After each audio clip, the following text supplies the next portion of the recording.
So as we're finding that happiness and contentment in life, it all boils down to coming to a place where we can fall a little more deeply in love with ourselves. And as we're falling more deeply in love with ourselves, well, you'll see that it's just so much easier to fall in love with others and to genuinely and just so authentically really fall in love with other people, places and things, and let whatever's happening happen, and keeps us in an optimistic place instead of that pessimistic place. Like, I'm just thinking, for instance, my husband is telling me that we had a flood in our basement, or I don't know if it was a flood, but there's a bit of water in the basement because the river's really rising in our hometown in the last couple of days. And he's there and he's trying to clean all of that up, and I'm sure he's really discouraged, and I'm not there to help him.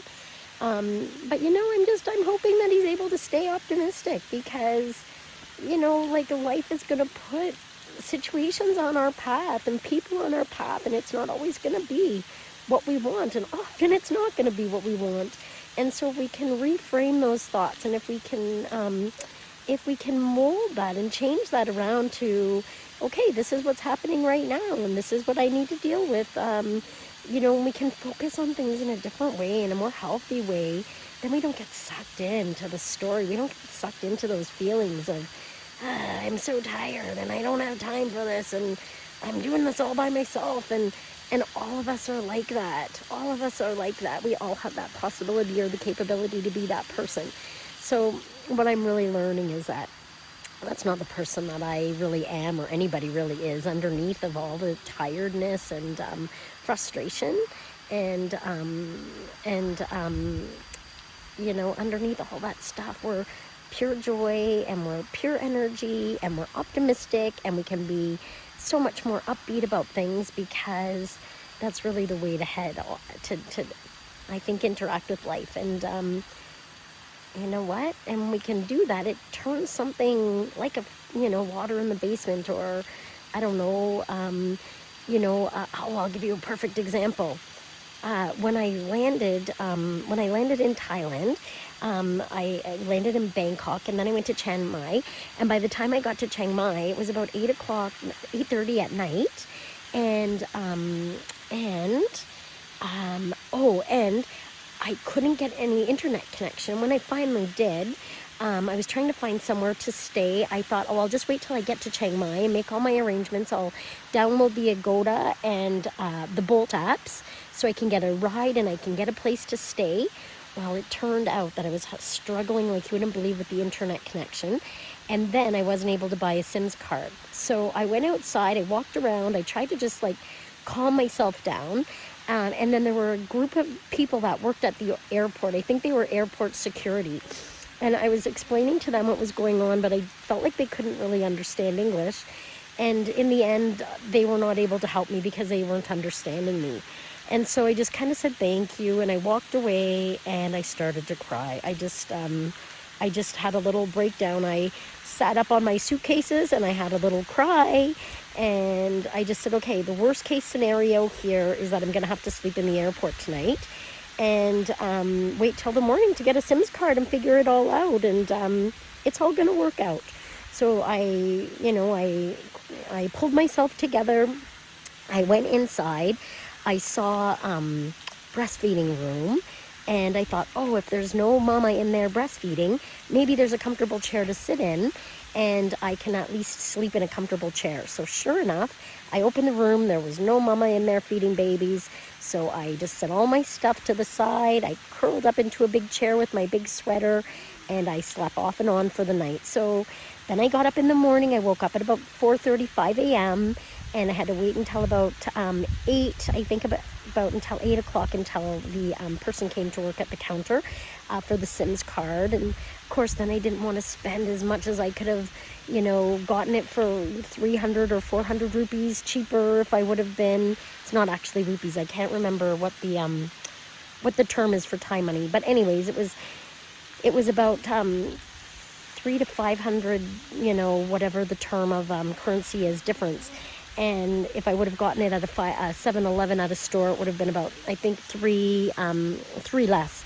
And so, then there was that part of me in my head. And then I thought, by the time I take a cab and by the time I get to the store and try and figure out how to communicate with somebody who might not have very much English, I might as well just pay the money. As soon as I got the Sims card, it was like a freedom. I walked away, I sat down, I downloaded the Agoda and the Bolt apps, and within minutes I had everything that I needed.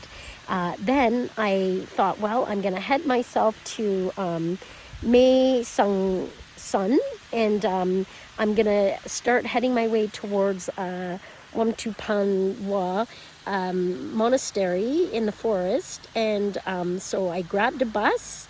I took a cab from the airport to the bus station, and then the bus was full. The 9:30 bus was full, which meant I had to wait around until about till 1:30. And so I just had to take it easy. I went in the bathroom, I gave myself a little sponge bath, brushed my teeth, did all the things I needed to do, and then just sat and waited and just tried to chill and relax and just watch the people and read a little bit and not get too hairy over the fact that I was going to have to wait, a little while for a bus. Got on the bus, and it turned out that I had a double seat in the back. And when I first started going up and down the mountains, about 2 hours into the trip, so it would have been a 3-hour trip if I would have taken a car for $104 to $150 dollars Canadian, or I could take the bus for I think I ended up paying about $9 to take the bus, but it took 6.5 hours. But anyways, I started to feel a little bit motion sickness going up the mountain, because of course you're going around and around and up and down. But then I just told myself, breathe into it. And the next thing you know, I started watching how beautiful the mountains were, and the hours passed, and the driver had no idea where he was taking me. And then all of a sudden we ended up at the entrance. I wasn't really supposed to come in. From the sounds of things, I was supposed to wait until the next morning and register between I think it was 6 a.m. and 4, but they took me. You know what? And there were a couple guys at the road, a couple young kids at the road. They loaded my stuff up on the bikes, and they brought me in about 2 kilometers. Otherwise, I have no idea how I would have gotten all my bags in. Everything works out. And, I try to be really giving and good to other people, not so I receive, but just to be a good person. And you know what? Things always line up. And when they don't line up, then I'm going to learn a lesson, and I'm going to learn something new about myself. I'm going to sit still. I'm going to be in the roots of my planted seed. I'm going to breathe. I'm going to ask myself how I'm feeling.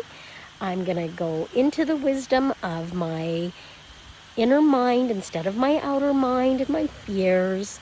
And I'm going to just breathe. And by breathing and stepping outside of all that anxiety of my outer brain, my outer mind, I'm going to come to a quiet, calm place inside of myself where all my wisdom resides, and my ability to see things and reframe things in a different way. And you know what? Every time I've done it, it's worked.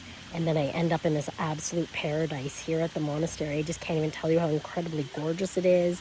Wonderful wisdom, wonderful teachers. My bed mat is about 1 inch thick with a pillow, and what I really love is that the blanket that they gave me had unicorns all over it, and I thought to myself, oh, I miss Coraline, my granddaughter, so much. But there was something inside of me that said, oh, this is going to be an inner child journey.